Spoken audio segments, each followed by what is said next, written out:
podes imaginar, todo este trabalho pôs-nos em contacto com as populações mais pícaras, mais ricas, mais pitorescas, mais interessantes do país. E, na verdade, tivemos encontros que foram absolutamente extraordinários, com pessoas, com personalidades, de uma riqueza, de uma graça, de uma vivacidade, de uma vida interior enorme.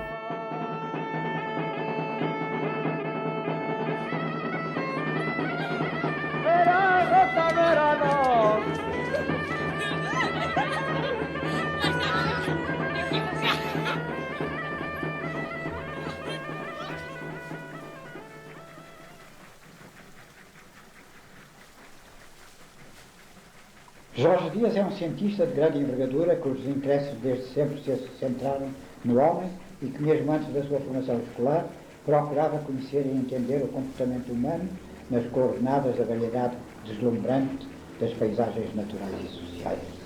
E depois de uma passagem pelo leitorado português na Alemanha e na Espanha, faz o seu doutoramento em Volkskunde, em Munique, e de regresso a Portugal em 1947, cria na Universidade do Porto o Centro de Estudos de Etnologia, para o qual chama os seus companheiros de andanças. Sua mulher, Margot Dias, Fernando Gaiano, nós próprios e Benjamin Pereira, por ordem cronológica das admissões. Para lá dessa amizade, eram as pessoas que entre nós se identificavam com ele nos seus gostos, interesses e estudos e na busca de um conhecimento ainda não organizado, e que lhe pareceu que seriam capazes de meter ombros e levar a cabo a tarefa que ele regisara. A tarefa do Centro de Etnologia era ingente. O seu programa implícito era recolher tudo de todo o país e organizar essas recolhas em ficheiros de dados, de fotografias, de gravações magnetofónicas e, enfim, elaborá-los em monografias para publicação. E éramos 4 ou 5 pessoas ao todo, com orçamentos irrisórios, para levarmos a cabo esse trabalho.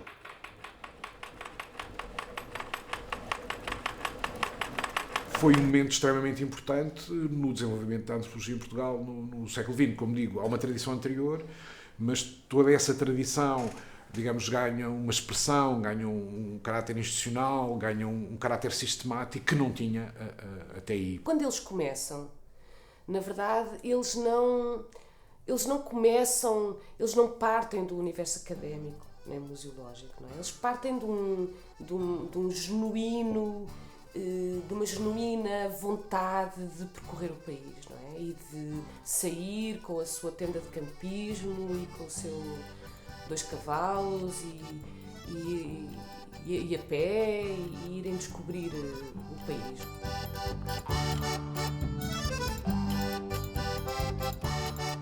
Eu tive a sorte de encontrar espaço de trabalho que se revelavam esses espaços, não raro, fontes de pura alegria. Os filmes, as exposições, a investigação, tudo isso, à partida, eu não sabia onde ia desembocar. Depois acontecia e era absolutamente fantástico.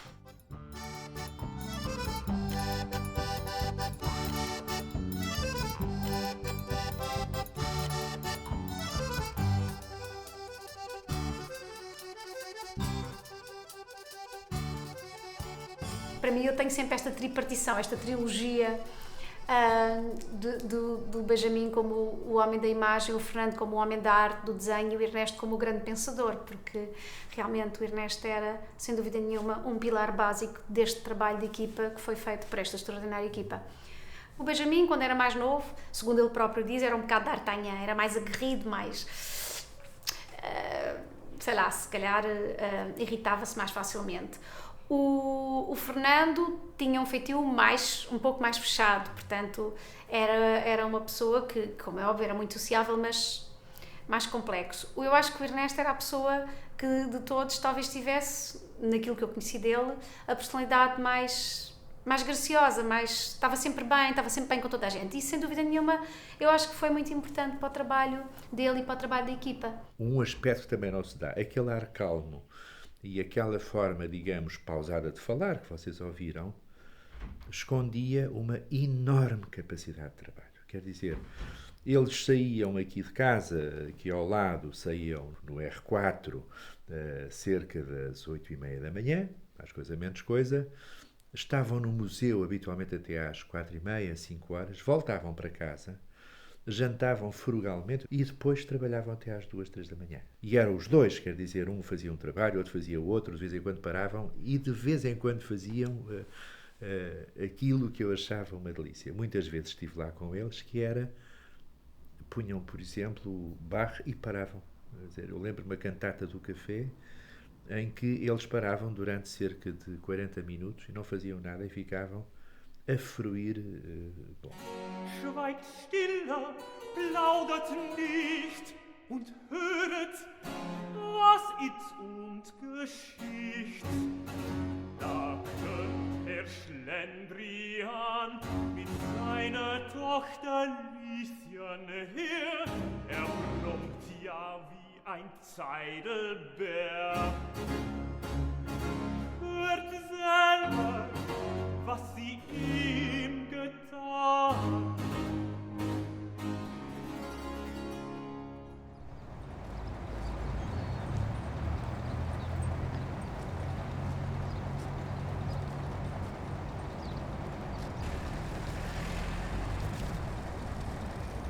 É uma visão que, sobretudo, a partir dos anos 50, digamos, é uma visão de urgência do país. Isto é, há a sensação, por parte destes antropólogos, que estão que aquilo que digamos que estão a recolher, se não é recolhido, vai desaparecer.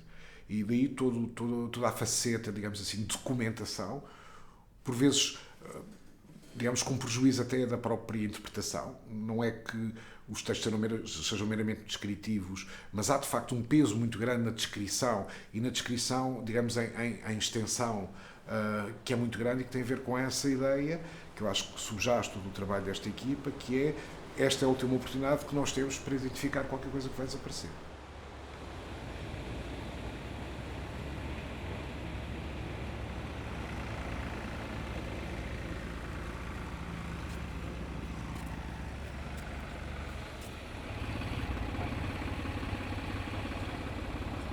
Realmente, na década de 60, quando eles fizeram o trabalho de fundo, aqueles 10 anos da década de 60 e o início da década de 70, infelizmente em Portugal a perspectiva era muito contrária.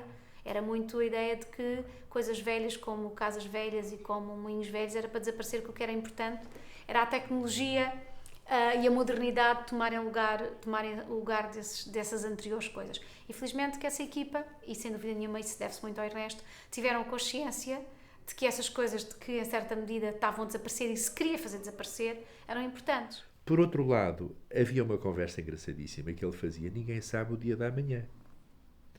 Você não sabe, por exemplo, se a quebra brutal dos recursos à energia fóssil que nós temos hoje, e talvez a não solução para outro tipo de energia, não nos obrigará a olhar de novo, por exemplo, com a energia eólica, como sabem, quer dizer, a olhar de novo para procedimentos que a humanidade desenvolveu, e que, naturalmente, vamos olhar como é que eles faziam para tentar ver em que medida é que os podemos utilizar. Os moinhos de maré é um caso.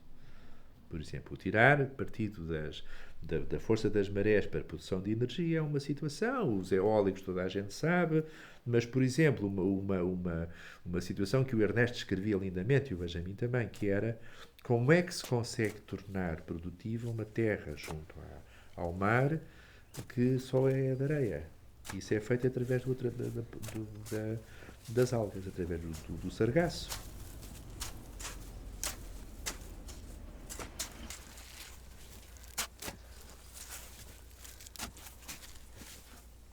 O meu nome é Manuel Almeida da Silva. Sempre trabalhei na vida do campo desde pequenino e a minha vida é esta que os senhores veem, é uma vida árdua. No entanto, é saudável, sinto-me bem.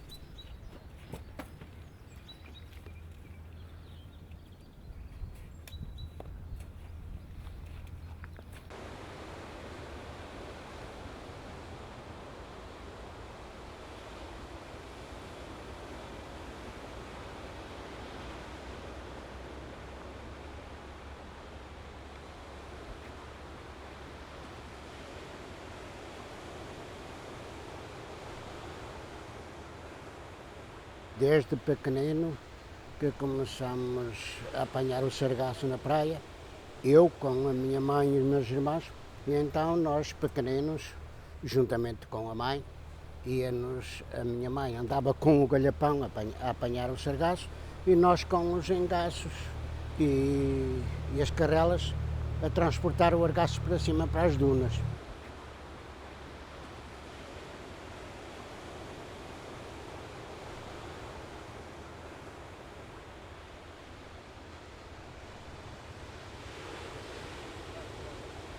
Tem um areal grande, a gente estende ali o sargaço, seca, no máximo, se estiver 2 dias bons de sol, 2 dias seca o sargaço. Nós tiramos o sargaço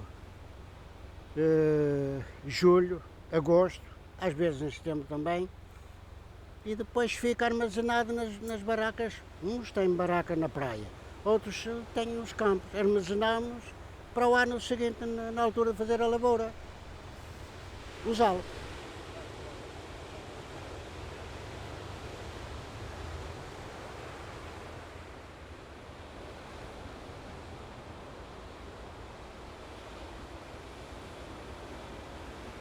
É pena porque aquela faina, aquele movimento das pessoas a enfrentar as ondas do mar era muito bonito e aquele que tivesse mais coragem, mais argaço tirava.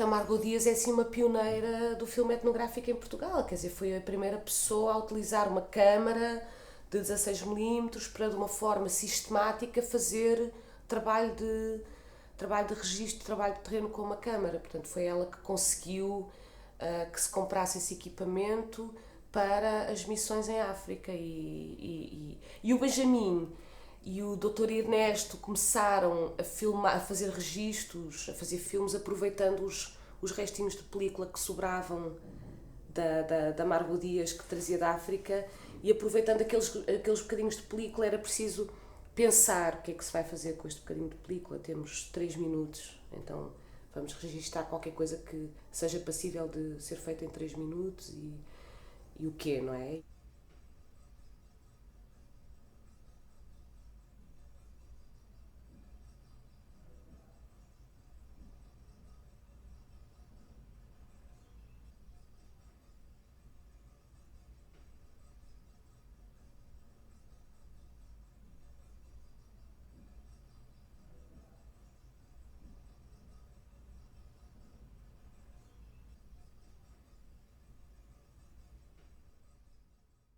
Por exemplo, o linho, que é um caso paradigmático, é documentado em Portugal pelo Benjamin Pereira numa fase em que a população que o tinha feito tinha deixado de fazer.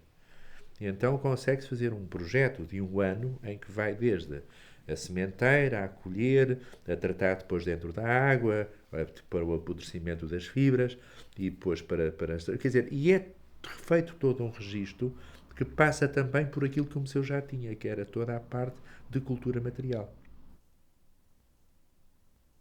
O filme do ciclo do linho que o Benjamin nunca chegou a acabar, que eles nunca chegaram a acabar, que era uma obra que eu acho que era talvez o filme mais completo, ia ser o filme mais completo de todos, que existe, mas não está sonorizado na sua totalidade, mas na realidade é fabuloso.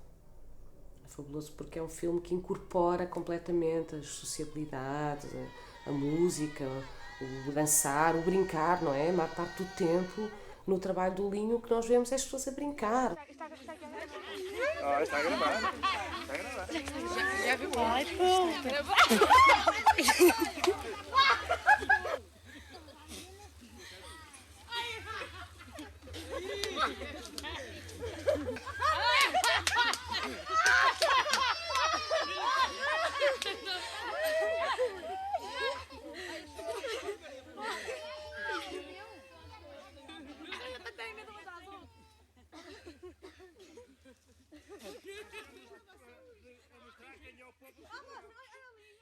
depois veio, de facto, a Margot Dias resolveu então contactar o Instituto de Göttingen. O Benjamin e o Dr. Ernesto foram a Göttingen mostrar os filmes que eles tinham feito. Foram a Göttingen, eles gostaram imenso dos filmes e acharam muito interessante, e foi aí que se combinou então fazer uma campanha de registros em filme pelo país, e foi aí que se fizeram os 28 filmes.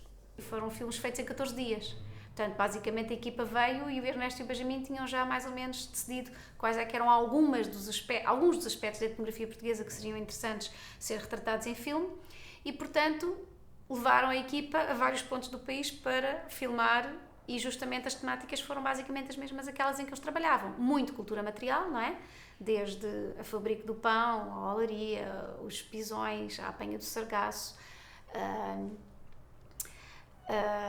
a malha em tecla, a malha do centeio, até às festividades, não é? Porque eles, nesse ciclo de filmes, filmaram justamente 3 grandes romarias do Norte: a Romaria de São Bartolomeu do Mar, em Esposenda, a Romaria de São João d'Arga, na Serra d'Arga, portanto também no Minho, a Romaria de Salvador do Mundo, no Barroso, e depois também uma romaria, algumas festas e touradas no Alentejo, etc. Portanto, eu acho que esse ciclo de 14 filmes feitos com a equipa do Filme Científico de Göttingen mostra bem, são bem demonstrativos do que é que eram os interesses da equipa, não é?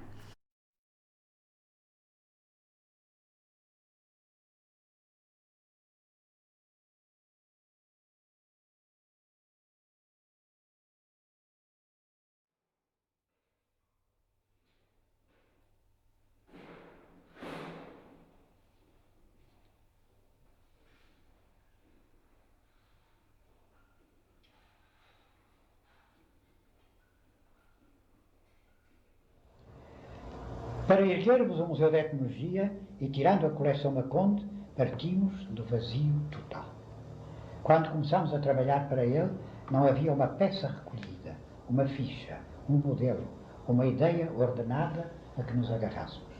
Não havia um livro, não havia um edifício, um projeto arquitetónico pensado, nem sequer um local escolhido para o situar. Teve de se conceber tudo, criar tudo, formular princípios, aventar sugestões, solicitar fundos para a aquisição de certas coleções mais voltosas, escrever aos magnates, aos ricaços de Lisboa. Foi preciso lutar, estudar, trabalhar sem tréguas, mas com uma alegria e uma confiança que já nem nos lembramos que existisse.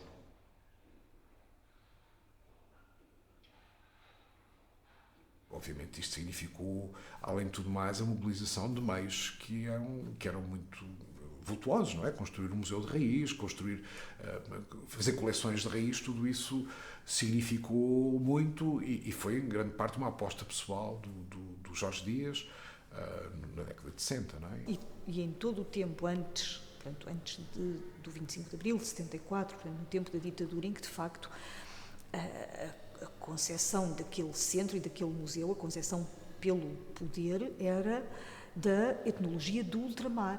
E era mais uma chega para a grandeza do Império Português.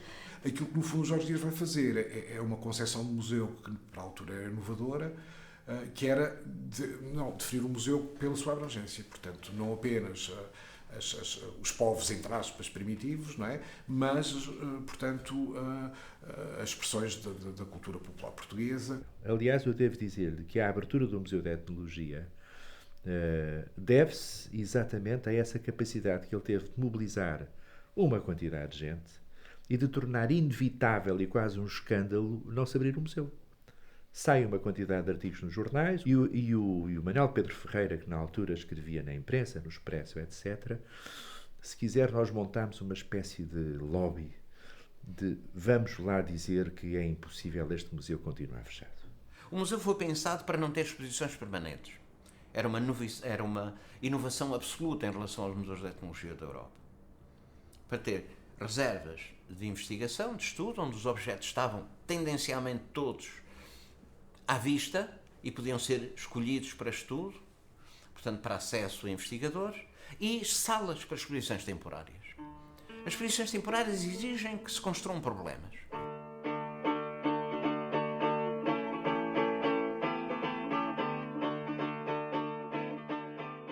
há uma exposição que nasce no museu, não sei se vocês sabem, que é pôr numa mesma sala pintura contemporânea e objetos, e pintura e escultura, e pôr objetos que estavam nos acervos do museu como a única indicação, que era não tinham legendas.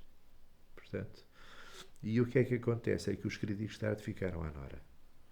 Porque de repente podiam estar perante uma obra de um escultor, digamos, denomeada, e estavam perante uma escultura que tinha vindo de uma cultura da escola da costa ocidental africana.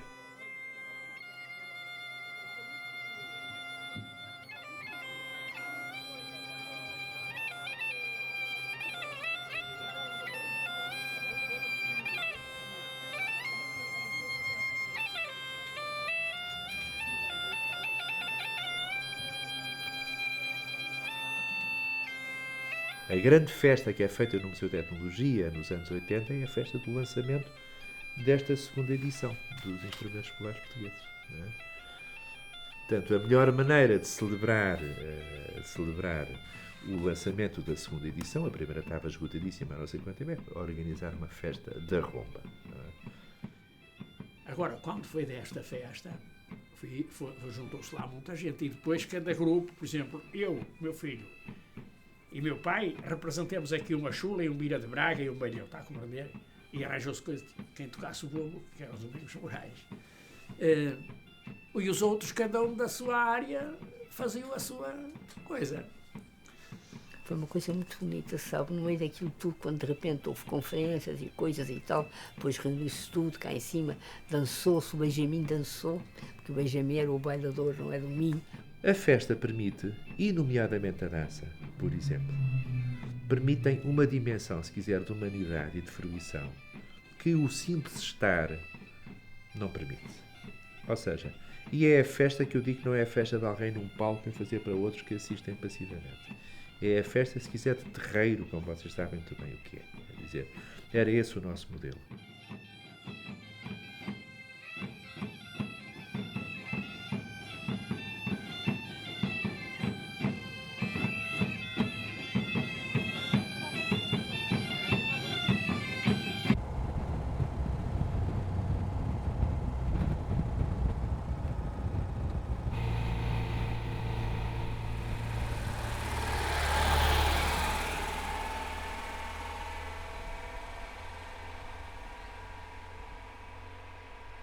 É outro mundo. E eles testemunharam um mundo muito mais arcaico. Eles aparecerem a fazer perguntas. O que é que eles querem? Quem é esta gente? Ao que vem?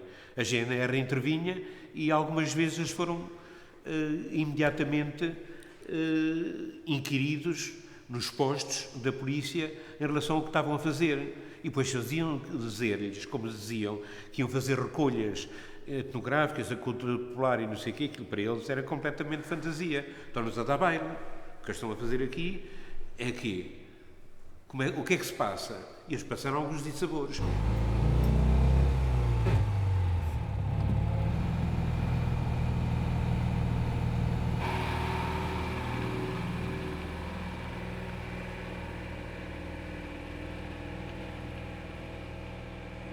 Sei que tem de facto um estatuto mítico, porque o Dos Cavalos tinha essa vantagem, que era um carro que tinha uma suspensão, que se adequava bem a essas estradas rurais esburacadas. Por outro lado, era um carro barato. E há uma coisa que, enfim, vocês podem confirmar com o Benjamin Pereira, muitas destas missões eram pagas pelo bolso dos investigadores. Portanto, porque não havia dinheiro necessariamente para todas as despesas associadas a isto. E, portanto, o Dos Cavalos era um carro barato. Era um carro mais barato. Era um carro, enfim, tanto quanto eu me lembro, nesse período, era um carro também que ficava bem às classes médias, alternativas. Eles eram um grupo alternativo. Faziam um trabalho que ninguém mais fazia. Iam para sítios que ninguém mais ia. Tinham uma vivência e depois tudo isto aliado a um aspecto que nunca era trabalho, é sempre prazer. Quer dizer, ligado aos aspectos lúdicos. Portanto, eles faziam isto com prazer e relacionavam tudo o que era prazer com o seu trabalho. Essa indistinção entre o prazer e o trabalho deu-lhes um ar completamente fora, digamos, alternativo. Digamos. Hoje diríamos, são alternativos, não é? embora fossem da boa burguesia, não é? Da melhor burguesia portuense, da mais inteligente e da melhor burguesia portuense.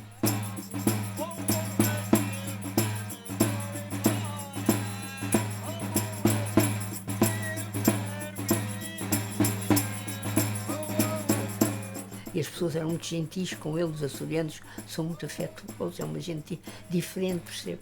E ele contava, realmente tinha tido experiências muito curiosas, e então havia um velhinho com quem eles contactaram muito, pedindo informações e coisas, uma pessoa muito modesta, mas muito bom, muito terno. E então, quando eles vieram embora, lembraram-se de dar uma lembrançazinha ao senhor e foram lá à casa. E deram-lhe um Benjamin e ele foram levar uma lembrança ao senhor. E o senhor olhou para a lembrança e mas o que vem a ser isto? O senhor foi tão amável, tão agradável.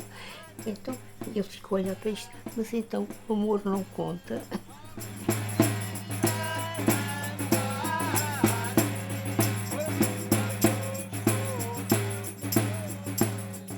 A sensação que eu tenho de falar com o Benjamin, de falar com o Ernesto de Oliveira, que eles, obviamente, gostavam muito desses percursos pelo país, digamos, nesse espírito, não é? Por um lado, de ser uma vida, digamos, que tinha que ser um bocado improvisada, portanto, com meios muito escassos, não havia pensões, portanto, havia um elemento, obviamente, de incerteza, de descoberta, e havia também, acoplado a isso, esse sentido de missão, de estarem a revelar aos portugueses o seu próprio país.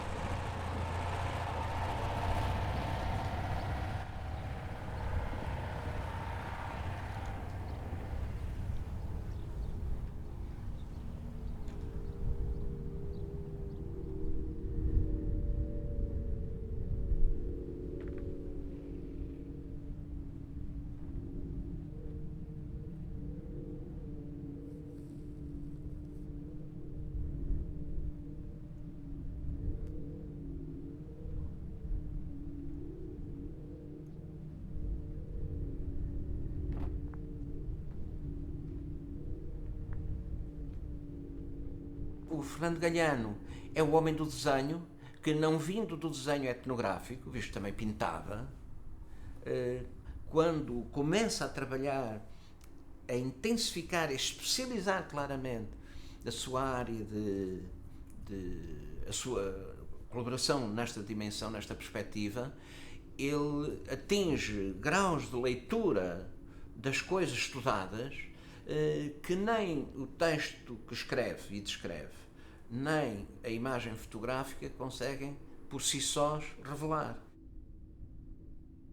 O desenho etnográfico, além de conservar essa feição artística que vinha atrás, vai ser um desenho também de técnicas. Vejam, o telhado faz assim, tem um barrote e isto, não é? E isso é um desenho, muitas vezes, com detalhes, que, no fundo, explicitam muito bem como é que esse lado tecnológico dos objetos. É muito melhor o desenho dele do que qualquer fotografia. Quer dizer, o desenho dele mostra muito bem como as coisas funcionam, é muito claro. Eu não tenho dificuldades em comparar, mas não tenho dúvidas nenhumas que o que o Fernando Galhano fez é, digamos, de uma extraordinária valia. Não conheço, mas pode ser desconhecimento meu, algo com uma extensão, uma amplitude similar noutras tradições etnográficas europeias.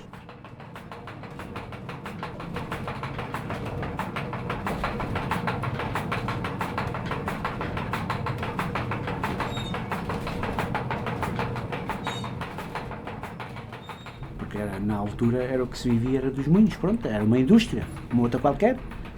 E então o meu pai fez este moinho, mas depois isto começou, tínhamos sempre muito trabalho, que eu mais meus irmãos vimos para aqui à segunda-feira, parece mentira, mas é verdade, vimos para aqui à segunda-feira e íamos embora daqui ao domingo, ao meio-dia.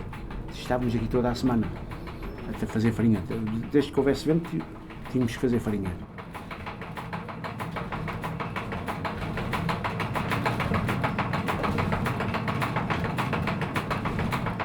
Não havia tempo livre. Tínhamos que preparar o trigo, limpar o trigo, lavar o trigo, misturar o trigo lavado com o seco, fazer montes de trigo enorme com pás de ferro a fazer o lote. Depois era passá-lo à bandeja, era picar mós, para picar as moças, perdíamos em meio-dia para picar as moças, cada uma. E havia sempre fazer, sempre. Havia sempre trabalho.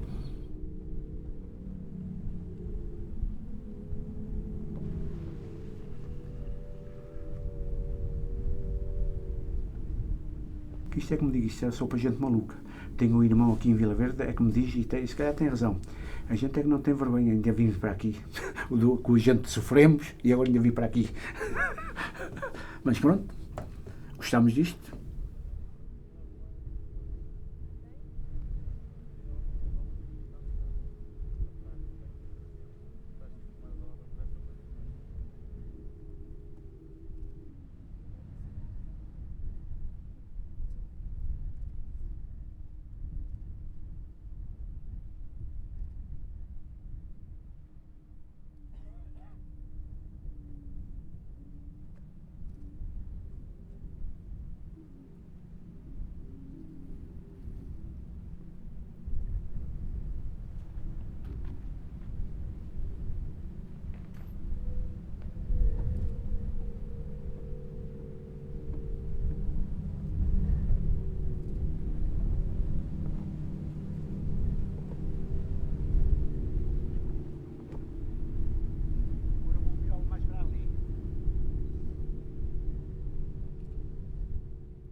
Nessa altura foi que a Fundação Gulbenkian, por sugestão nossa, nos encarregou de fazermos a recolha e o estudo dos instrumentos musicais populares, por assim dizer, já no limite das possibilidades, porque já em grande parte eles tinham evoluído no sentido de se irem extinguindo e de todo o mundo a eles ligado de se ir modificando, já porque se previa que isso então agora iria dar-se com uma rapidez muito maior.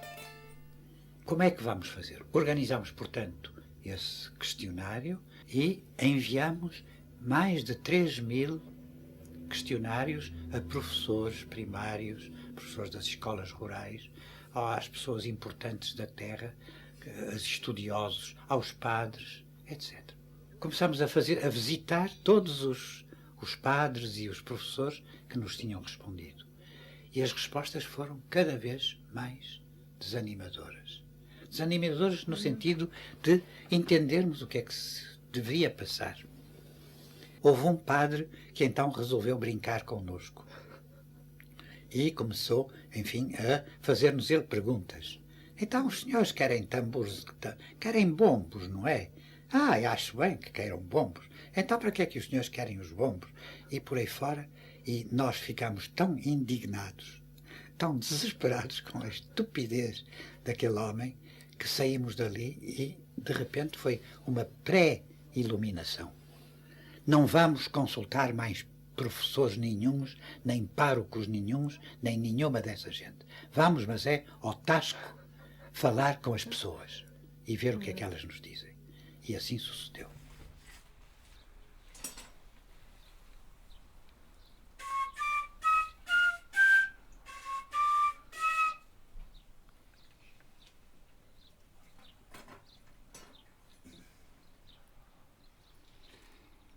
Ré, mi, fá, sol, lá, si, é igual, si, dó é que já não.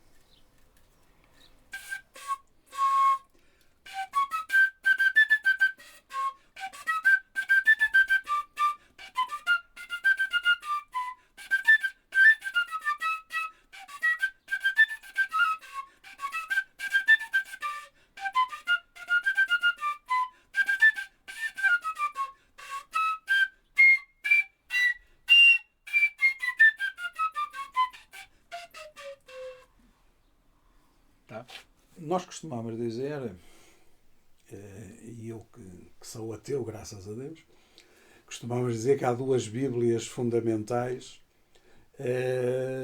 enfim, pelo menos para a minha geração, que é o trabalho do Michel e o trabalho do Ernesto.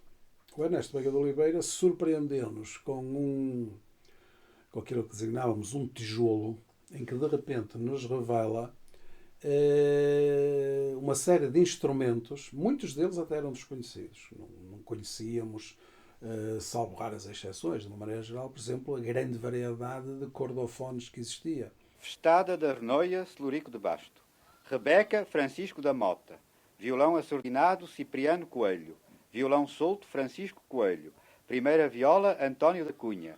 Segunda viola, Francisco Gonçalves. Bombo, Francisco Teixeira. Ferrinhos, António Coelho. Vareira.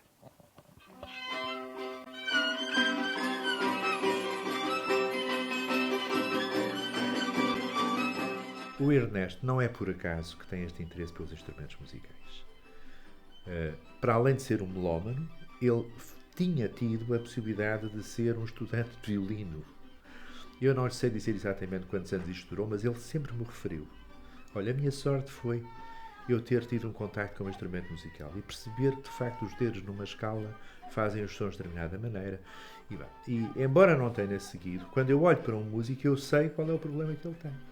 E depois, há um outro aspecto que é fascinante, é que o Ernesto, sem ser para tal encomendado, dado que a função era comprar instrumentos, adquirir instrumentos, falar dos instrumentos, o Ernesto faz por conta dele uma coisa extraordinária, que é gravações de campo. Foi uma sorte quando de repente nós descobrimos que havia lá umas caixas cheias de fitas e era o Ernesto sempre a dizer quem estava, portanto ele diz sempre quem está, por vezes descreve o contexto em que as coisas se passam e depois são as pessoas e é um deslumbre.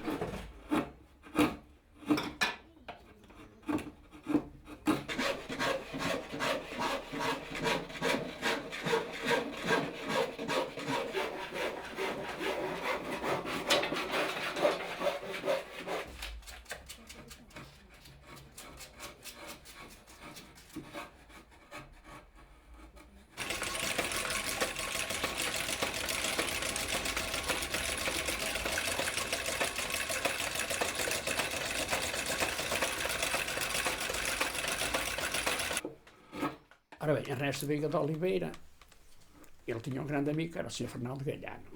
E o Sr. Fernando Galhano é aqui meu vizinho. Tinha aqui a quinta e no verão ia para ali passar quase 3 meses.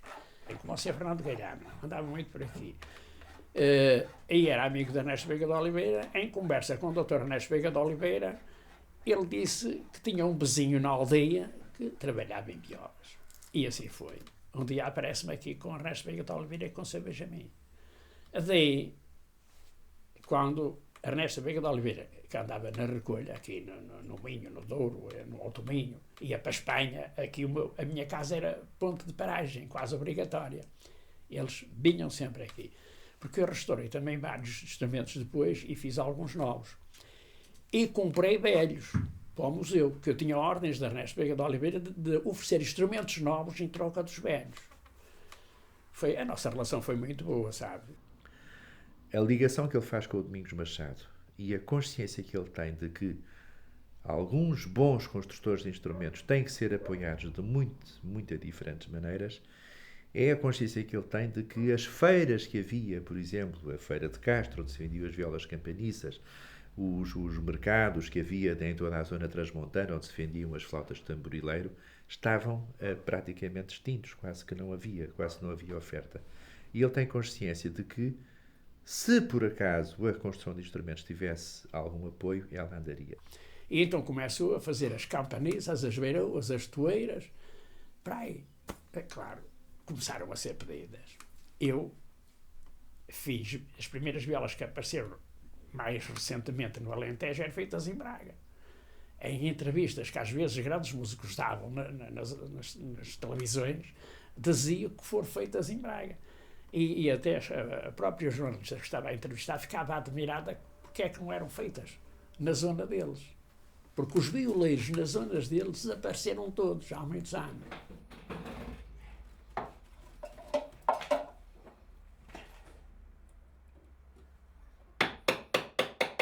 eu devo comentar Ernesto Veiga de Oliveira que o primeiro pontapé de saída da minha vida foi na literatura dele. Que sabe que foi um livro muito lido, está na 3ª edição, salvo erro.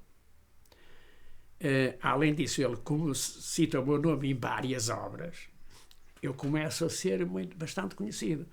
E o que custa é ser lançado. Depois começou a comunicação social e começaram os músicos.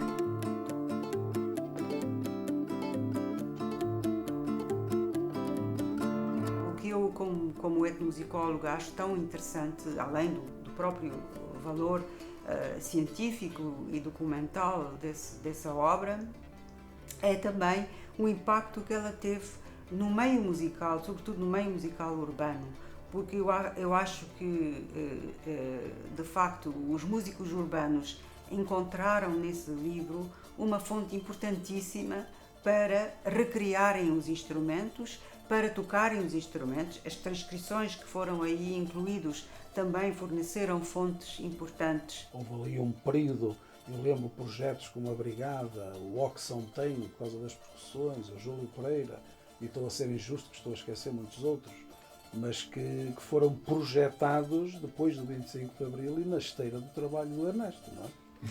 O próprio Júlio Pereira começa a tocar cavaquinho empurrado pelo Zeca Afonso para primeiro plano. Quando estava cansado, o Zeca empurrava, pá, está aqui um puto que toca aqui umas coisas, anda lá, pá, anda lá. E empurrava o Júlio Pereira para a frente e o Júlio ficava a esgalhar o cavaquinho. E a malta achava muita piada, não é? Portanto, estas são coisas que aconteceram. Muito mais importante, se calhar, do que o trabalho sobre o cavaquinho do Ernesto foi o empurrão que o Zeca Afonso deu ao Júlio Pereira e mandou para a frente. As consequências do cavaquinho foram de facto impressionantes, ninguém estava à espera, aliás, foi um boom discográfico, eu creio que até ele refere isso no livro. Foi um boom discográfico quase inesperado, porque eu lembro quando quis gravar esse disco e andava à procura de editora, e eu lembro de 2 ou 3 editoras me disseram que ia gravar isso, essa chatice. E foi curioso conhecer este homem, porque de algum modo, quando o fui conhecer, é quase como sem querer fosse à espera de conhecer um erudito chato. E claro, encontrei um homem totalmente ao contrário disso. Portanto, encontrei um homem culto, mas um homem curioso, e eu lembro, é uma coisa fascinante do Ernesto, que era os olhinhos assim pequeninos, mas sempre a brilhar, como se fosse um bebê em adulto, sabes? E lembro de uma frase fantástica que ele disse depois de ouvir os temas. Ele ficou encantado, como já disse, e depois voltou-se para mim e disse assim: Júlio, porquê é que você não introduz o cavaquinho no rock?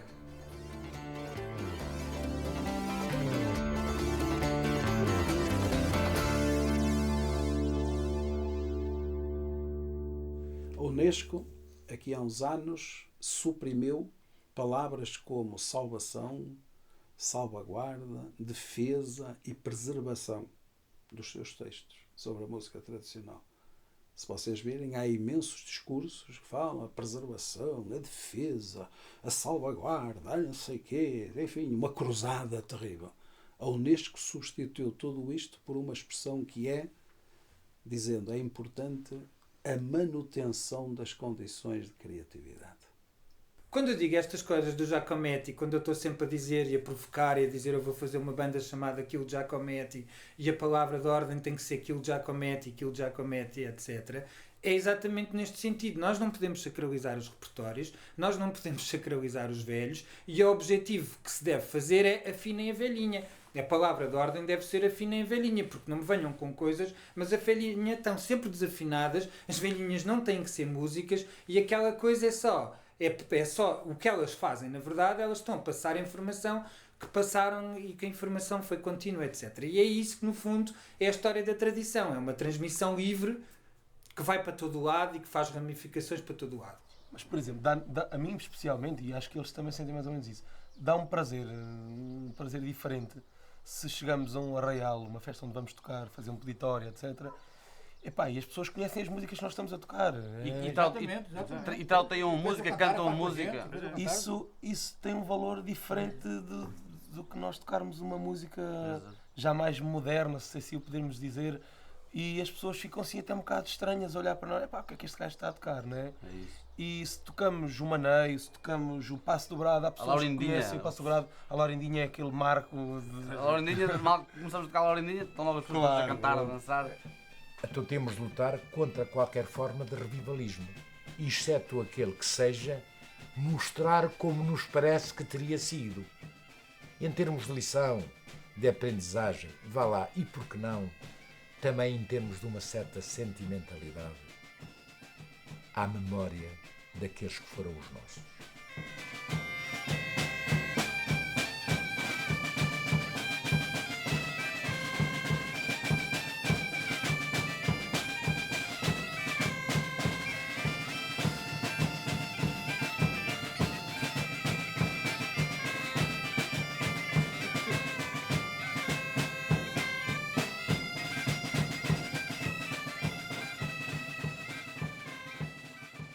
Quem somos nós, recolhólogos, como diz o meu amigo Zé Alberto Sardinha com muita piada, quem somos nós para chegar a uma aldeia? Isto é tradicional, este espécime não presta, tem um anel gaiteiro, não, esse não, quero outra.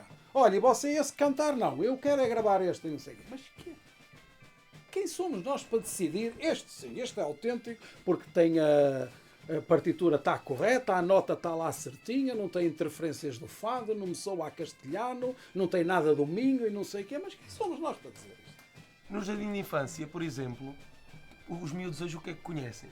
Conhecem o Nodi, conhecem o Ruca, conhecem essa malta toda dos bonecos de agora, né?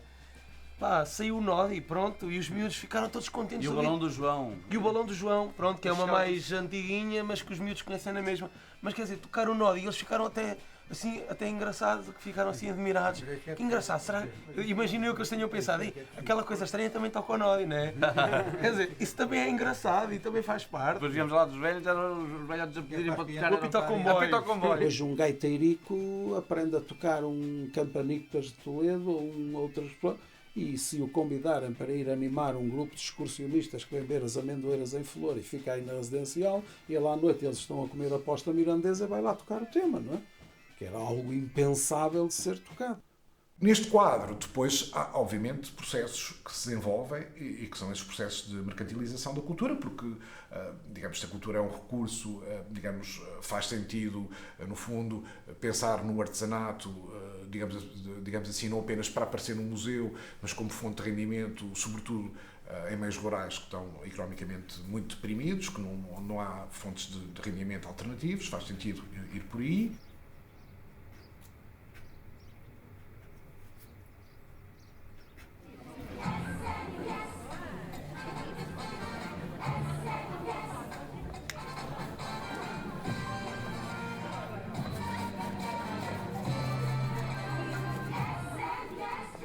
A questão da monumentalização da cultura popular.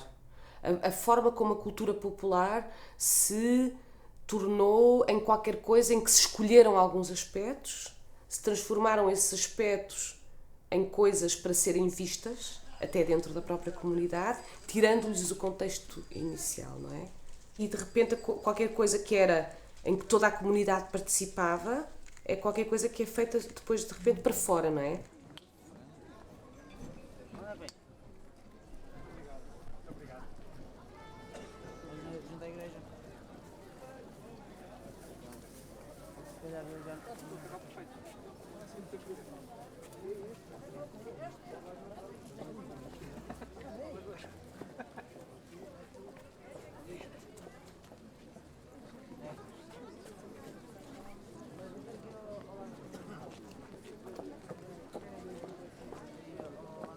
Cá em Portugal a revitalização chegou mais tarde. E chegou justamente mercê de muitos aspectos que vocês estão a falar. Sei lá, mercê do aumento do turismo e da turistificação das festas. Portanto, as pessoas vão não só participar na festa porque são do local, mas vão de fora participar como festa-espetáculo. A questão da própria mudança na imigração, isto é, a década de 60 foi uma década de imigração. Portanto, na década de 70, muita gente jovem que faz a festa estava fora, mas aos poucos as pessoas voltaram. O fim da guerra colonial também deixou muita gente que, entretanto, também ia para fora. Portanto, houve uma série de fatores históricos, culturais, sociais e demográficos que tiveram a ver com isso. Mas teve muito a ver esta questão que estava a perguntar, que é a turistificação da festa, portanto, a festa transformada em espetáculo, a festa justamente reivificada porque há elementos exógenos externos que pedem festa.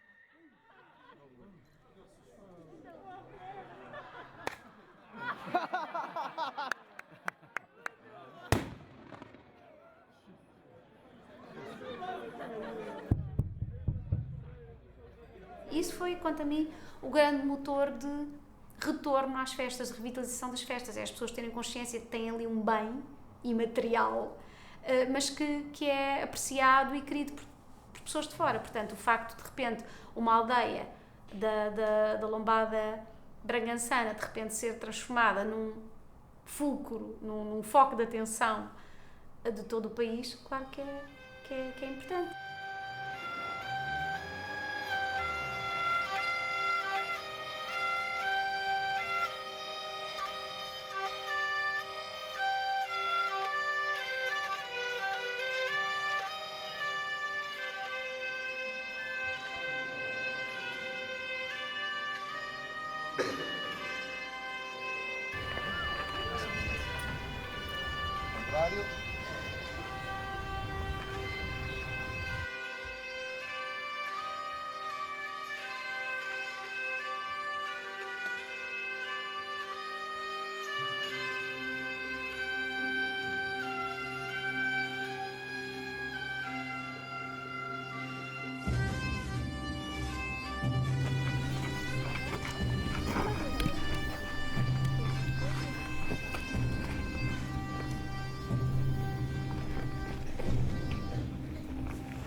Ao mesmo tempo que os etnógrafos e os antropólogos, durante uma boa parte do século XIX e durante uma boa parte do século XX, definiram o popular sempre por oposição ao erudito, aquilo que acontecia era o trânsito, era a circulação. Era, digamos, as casas a serem construídas nas aldeias por influência de modelos da cidade, eram, digamos, certas inovações a serem introduzidas nos rituais, em função também, digamos, de influências que vinham de fora. Isto para dizer que houve sempre circulação do erudito para o popular e do popular para o erudito. Vai das roda, vai das roda com primori. Daqui desta região, de quem há de ser meu amor? Daqui desta região, de quem há de ser meu amor? Hei de cantar e bailar, e enquanto a vida tiver. Hei de cantar e bailar, e enquanto a vida tiver.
das terras mais brilhantes para cantar alentejano.